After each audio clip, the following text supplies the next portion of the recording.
Assalamualaikum teman-teman, ketemu lagi dengan aku di Nasihat Teteh. Nah teman-teman, kali ini aku mau ngebahas persoalan yang lagi rame dibicarain di masyarakat kita nih. Jadi ada seorang artis yang menggugat cerai suaminya. Nah, ini untuk soal perceraian ini ya sangat sensitif ya teman-teman ya. Tapi kita akan mencoba membahasnya bagaimana syariat Islam memandang perceraian dan bagaimana syariat-syariat Allah, perintah-perintah Allah yang bisa dilakukan. Kita mau tanya nih kepada kalian, kalau menurut kalian perceraian itu adalah pilihan atau takdir? Ya, yo dijawab dulu. Pilihan atau takdir nih untuk perceraian? Siapa yang bisa jawab? Nah, benar. Kalau untuk perceraian itu adalah pilihan. Pilihan untuk siapa? Pilihan untuk pasangan suami istri ini. Nah, dia akan menjadi takdir untuk siapa? Dia akan menjadi takdir kalau dilakukan, benar-benar dilakukan. Pilihan ini dilakukan gitu ya. Misalkan kan tadinya mau cerai apa enggak, terus dilakukan. Nah, itu menjadi takdir bagi suami istri itu. Tapi berawalnya dari pilihan. Kalau mereka memilih untuk tetap bersama, berarti kan nggak, takdirnya bukan bercerai, takdirnya bersama. Nah, perpisahan itu menjadi takdir, perceraian itu menjadi takdir untuk siapa? Untuk anak-anaknya. Nah, sekali lagi nih teman-teman, ada anak yang perlu kita perhatikan gitu ya.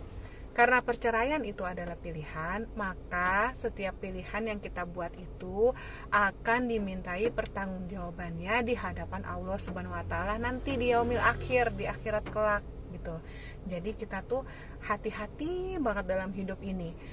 Setiap yang Allah takdirkan kepada kita, seperti yang kita nggak bisa rubah, seperti kita diciptakan fisik kita seperti ini, misalkan hidungnya mancung atau pesek, atau pipinya tembem atau enggak, nah itu kita nggak dimintain pertanggungjawaban teman-teman. Terus kita lahir dari orang tua yang mana gitu, itu kita nggak dimintai pertanggungjawaban sama Allah, karena itu udah dikasih sama Allah. Tapi kalau yang masih berupa pilihan, itu yang akan dimintai pertanggungjawabannya oleh Allah Subhanahu wa taala di akhirat kelak gitu. Kamu memilih mana? Memilih menjalankan syariat aku atau enggak, kata Allah.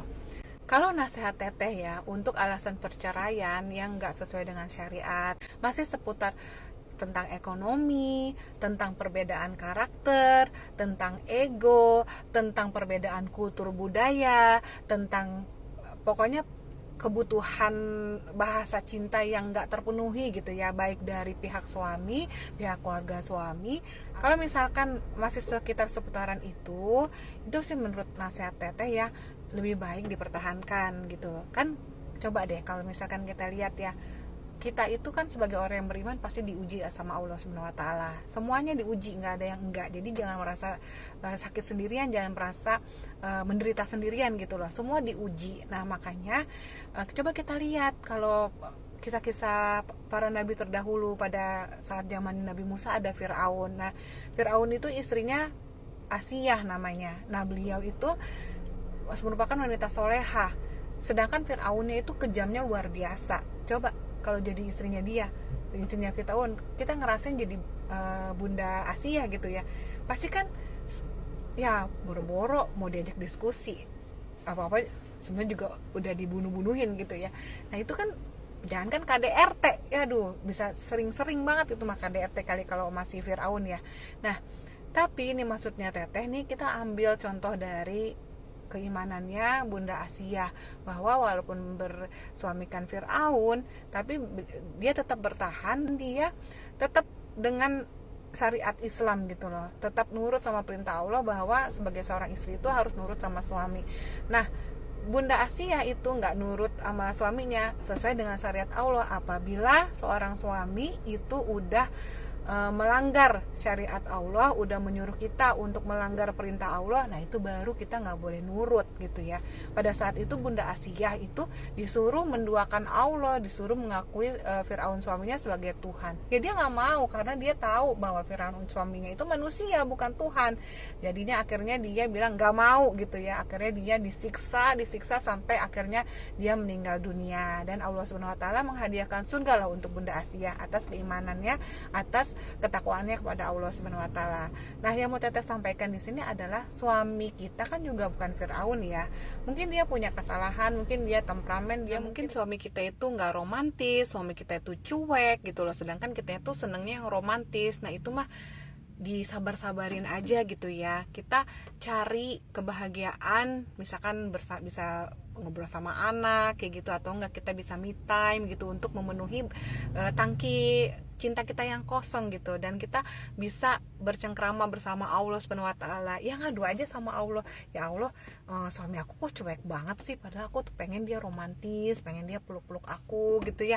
Nah, curhat aja sama Allah kayak gitu, nanti biar Allah aja yang membolak-balikan hati suami kita supaya dia itu sesuai dengan apa yang kita butuhkan gitu ya, karena kan Allah juga maha tahu yang kita mau kayak gitu.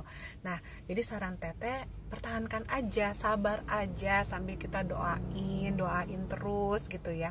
Dan kalau misalkan udah jalan buntu banget nih teman-teman, kayaknya udah nggak bisa deh Teh, udah dipertahanin tuh udah nggak bisa, udah sebelnya udah seubun-ubun, kayaknya dia tuh nggak sayang banget sama aku gitu ya, pokoknya udah banyak perbedaan prinsip yang kita nggak cocok gitu. Nah, Teteh mau kasih tahu bahwa kita kan soal perceraian banyak diatur sama Allah Subhanahu wa taala itu dalam Quran surat An-Nisa ya. Dan surat An-Nisa itu ada ayat ke-34, yaitu istri-istri yang kamu khawatirkan akan melakukan perbuatan nusus, maka nasihatilah mereka, tuh kata Allah dalam Quran. Pisahkan diri dari tempat tidur mereka dan pukullah mereka. Nah, ini untuk para suami, pukulannya itu yang lembut ya, bukan pukulan yang kasar kayak KDRT gitu. Itu juga dilarang sama Allah. Terus kemudian jika mereka sudah sadar, maka janganlah kamu mencari-cari jalan untuk menyusahkan mereka. Sesungguhnya Allah Maha Tinggi. Nah, disambung lagi di Quran surat An-Nisa ayat 128, Allah berfirman, jika seorang istri khawatir akan nusus atau sikap acuh tak acuh suaminya, maka tidak mengapa bagi keduanya mengadakan perdamaian. Yang sebenarnya perdamaian itu lebih baik bagi mereka, walaupun manusia pada hakikatnya bersifat kikir gitu.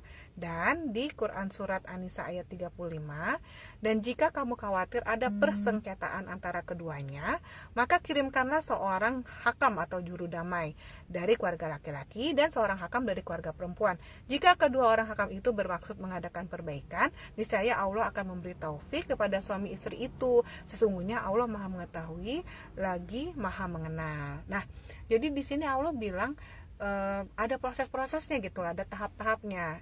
Kira-kira tuh kalau untuk kalian memilih untuk berpisah, itu udah dijalanin belum tahap-tahapnya? Kalau belum ya coba dijalanin dulu, jangan langsung ambil keputusan untuk berpisah, jangan mengambil keputusan untuk bercerai, karena kasihan kan anak-anak juga gitu yang harus menanggung akibat peri. Yang dimaksud dalam Al-Quran surah An-Nisa ayat ke 35 tadi yang untuk mendatangkan juru damai. Nah, itu benar-benar juru damai ya, namanya juga juru damai, jadi yang mendamaikan. Saking Allah itu sangat menyukai orang-orang yang bersabar dan ridho atas ujian-ujiannya, dan ridho atas apa yang Allah berikan gitu sebagai ujian keimanan dan ketakwaannya untuk Allah Subhanahu wa taala. Jadi juru damai nih teman-teman, bukan juru kompor, bukan yang manas-manasin. Misal nih kalian udah mentok banget nih, udah kayaknya udah nggak bisa banget nih mempertahankan gitu ya, tapi kayak apakah ini langkah yang benar gitu kalau aku ambil pilihan untuk pisah atau bercerai? Karena kan kita juga tahu Allah itu tuh nggak seneng, bahkan dikatakan dalam hadis Allah tuh membenci perceraian gitu, tapi memperbolehkan, boleh, tapi dibenci sama Allah gitu loh. Talak itu, cerai itu perbuatan yang diperbolehkan sama Allah tapi dibenci gitu ya. Nah, artinya apa? Ada yang diperbolehkan, yaitu yang apabila pasangan suami istri ini udah gak sesuai syariat yang tadi Teteh bilang, misalkan salah satu pasangannya itu murtad, nah itu boleh bercerai. Tapi kalau yang dibenci gimana? Yang dibenci adalah orang-orang yang mengambil pilihan untuk bercerai padahal masih bisa dipertahankan kayak gitu. Padahal itu enggak, maksudnya hal yang menyebabkan perceraiannya itu bukan sesuatu yang krusial gitu. bukan sesuatu yang secara syariat memang dilarang kayak gitu. Jadi si istrinya soleh, si suaminya juga soleh, cuman karena misalkan masalah ego, masalah ekonomi, nah itu sebenarnya hanya ujian keimanan aja. Kalau misalkan kalian bertahan dan memohon pertolongan dari Allah, insya Allah kedepannya kalian akan bisa lebih baik lagi. Nah seperti Teteh bilang tadi, Quran surat An-Nisa itu juru damai ya, jadi yang mendamaikan dari pihak laki-laki pihak perempuan. Kalau misalkan juru damai itu nggak bisa mendamaikan kalian, kalian cari lagi juru damai yang lain yang kira-kira tuh bisa memberikan nasihat sehingga kalian bisa berdamai kayak gitu, yang mempunyai keilmuan yang cukup, yang mempunyai keimanan dan ketakwaan yang juga kuat kepada Allah Subhanahu wa taala. Seperti itu. Karena sebenarnya kadang-kadang itu cuma wasmisunya setan aja, tau nggak? Kalau kayak setan dalsim itu kan, setan yang untuk mengacaukan rumah tangga itu kan Allah bahas ada di dalam Al-Quran, bahwa dia itu memang bertugasnya itu untuk membuat suami istri itu selalu berselisih gitu loh, selalu panas hatinya gitu loh. Jadi pengennya tuh pisah mulai dipikirin. Karena kan memang di kerajaan iblis itu, kalau ada setan yang berhasil membujuk manusia untuk saling membunuh, itu dianggapnya biasa.